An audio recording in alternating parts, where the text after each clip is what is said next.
number 3 says, was he lying? Why is he correct? This came with a link, I believe, to Twitter. So here's this tweet from Black Millionaires. It says Dr. Umar Johnson explains the difference between white and black millionaires and billionaires. Quote, you can't name me a single black millionaire or billionaire who employs at least 5,000 black people. So this comes with a video. We'll check it out. And then let me say this. Study white millionaires and compare them to black millionaires. Study white billionaires and compare them to black billionaires. You probably can't name me a single white billionaire who does not employ at least 5,000 to 10,000 of his own race. Now show me a black billionaire who employs 5,000 to 10,000 of his own race. You know why you can't? Because the white billionaire says that my success must automatically reciprocate to my people, or I will be rejected by my people. Do you understand me? Black billionaires, they only are concerned about themselves and their family, and they simply want all the other black people to worship their wealth. You feel me? Mm-hmm. Let me say this.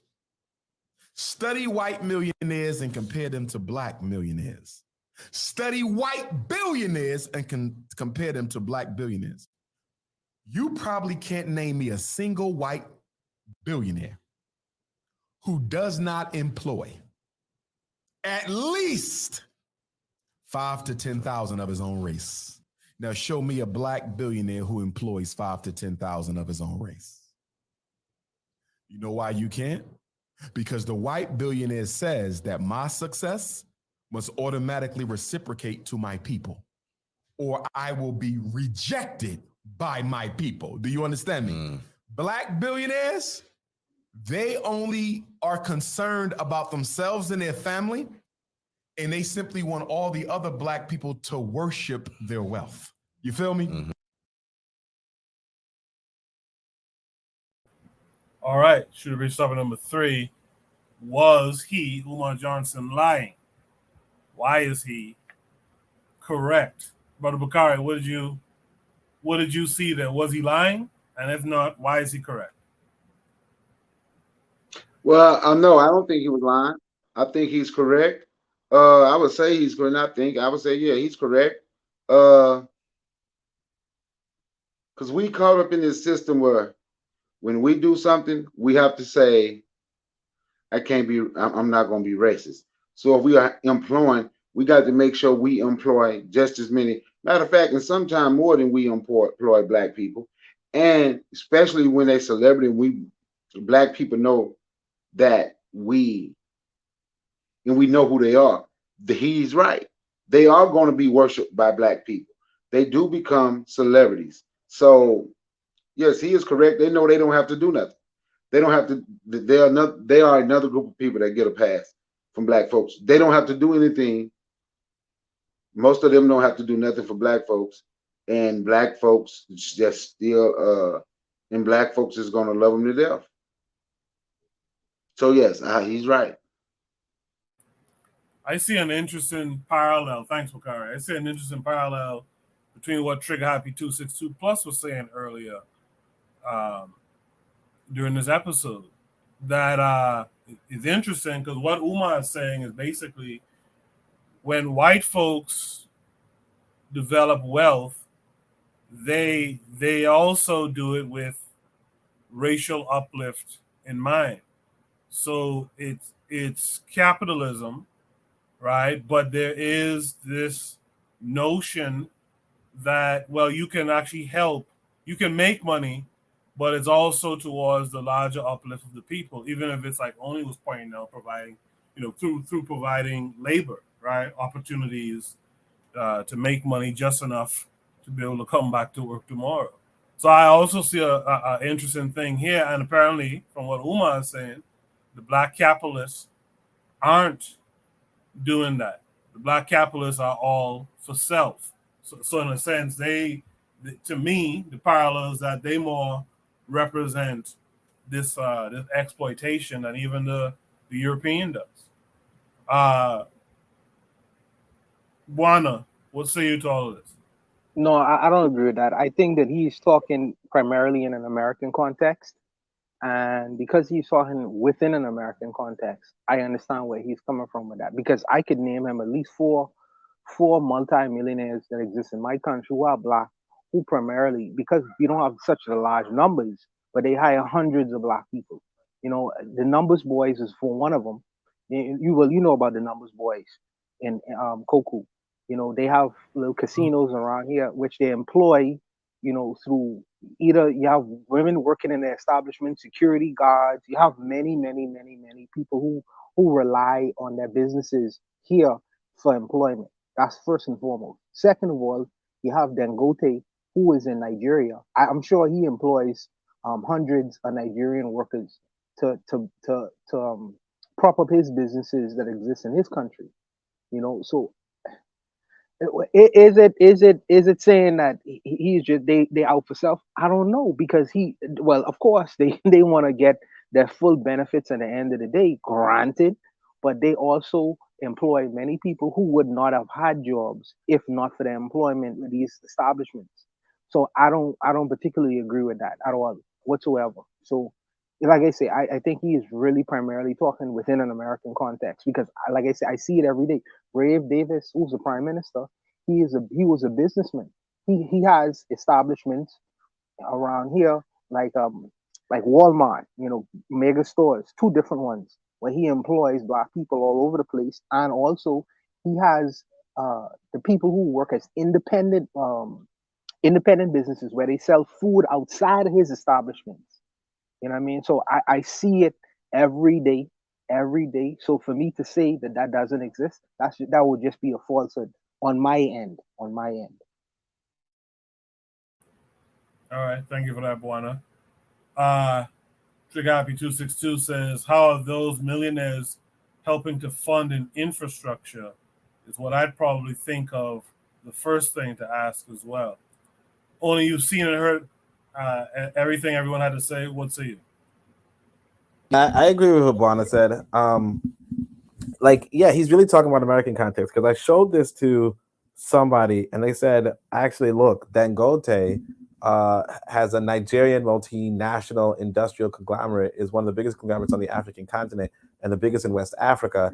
As of the year 2021, the company has revenue excess of $6.1 billion and it employs over 60,000 individuals, right? And then the other person was Atiku Abu Bakar. That's Nigeria's largest private employer of labor, and he employs around 50,000 people for his company. And he has investments in media, shipping, education, so on and so forth. So it's like, in America, you do have this quote unquote selfish capitalist, right? And I'm not to say that you don't have selfish capitalists in Africa, but at the same time, the idea that people in Africa do not, they do not employ their own people is just not real. It's just not real. And I think that's one of the problems with the brand of Pan-Africanism that we have in the States, is that we kind of universalize the situation in the States to the situation around the world. But the States is a colonial situation, right? The States is a colonial situation. And because it's a colonial situation, it just doesn't translate in the same way across other countries. So, I had this really involved conversation with this guy, and he was like, look at all the top businesses in Tanzania. So I looked at the top businesses in Tanzania, and most of them were state-owned. Most of them were, or at least, well, not state-owned. Let's say that most of them were Tanzanian. They were indigenous in a sense. And it's like, that's what, if you just say, hey, look, the situation in America is the situation around the world, then of course, the situation looks pretty bad. But if you really investigate the world, you realize, hey, you know what? The situation in America is just the situation in America. And you as an international speaker should do your due diligence to say, or you as an international speaker should not attach yourself to one nation. And I think that was my weakness earlier, in my Pan-African career, but I feel like, I'm kind of like speaking to more people and saying, hey, look, let's not universalize this one experience that we had, even though this experience is major. Let's just not universalize it. So no, I don't really agree with what he says, but at the same time, it does sound good, but it's not realistic, I don't think. If there's any last thoughts on this Yeah, prompt? so let me say this right. So if y'all say he's speaking from an American point of view, do you agree with it when he's talking about the American point of view? Yeah, so I saw this video of the Atlantean, the millionaires in Atlanta. Oh, they're useless. So they're just so freaking rich, and all they're doing is buying cars and shit. But again, other people do the same thing. Like I saw this rich guy in Dubai, Arab guy, who just had a big car collection too. So it's not like that's the like black people are the only people doing that. But like, yeah, I do think that people need a political education. So me personally, I advocate for a political education. I advocate for a race first, or pro-black kind of perspective, right? Ding, ding, ding, right? But either way, in America, I'm not gonna say universally all the Americans are like that, but like generally speaking, like America is the center. Like if we're talking about quote unquote exploitative capitalism, or we're talking about the dichotomy between capitalism and socialism, the big struggle, the big fight, America is that, be as selfish as possible country. It's probably unquestionably, I don't want to say unquestionably, but it's probably the most selfish country on the planet. And I think a lot of the black people who have success in America have success based off of this quote unquote selfish model.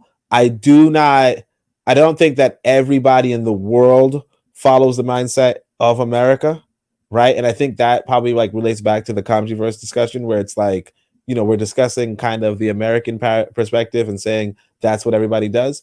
But I think that like realistically, yeah, in America, like somebody being selfish, somebody being like the kid just going around shooting people and like shooting 14-year-olds in the chest and then killing a 23-year-old girl, like that is just the pinnacle of selfishness, pinnacle of just being a disturbed individual. And those kind of people do become millionaires in America, right? I don't necessarily say that personality is prevalent in Africa per se. Sorry.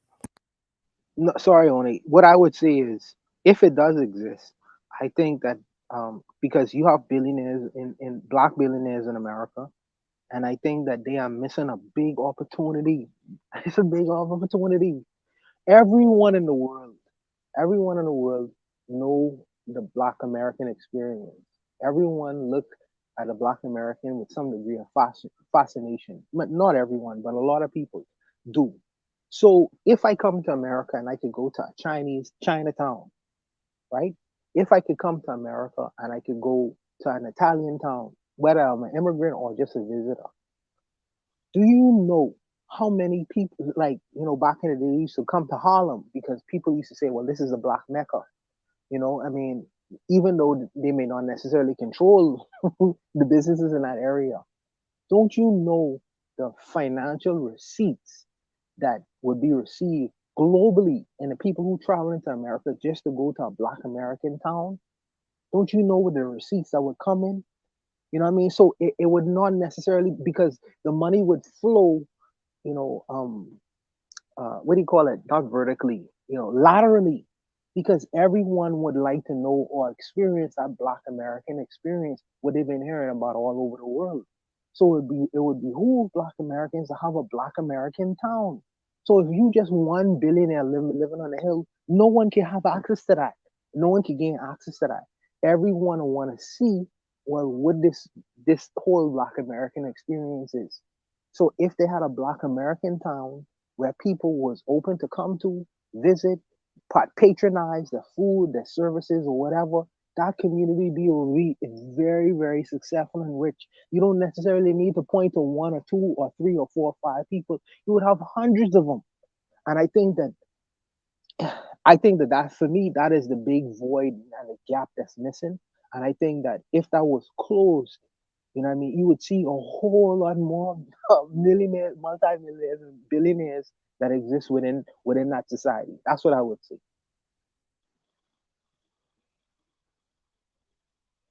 So I just want to get to the point that Trigger Happy was talking about. I really do think. Make it brief for me.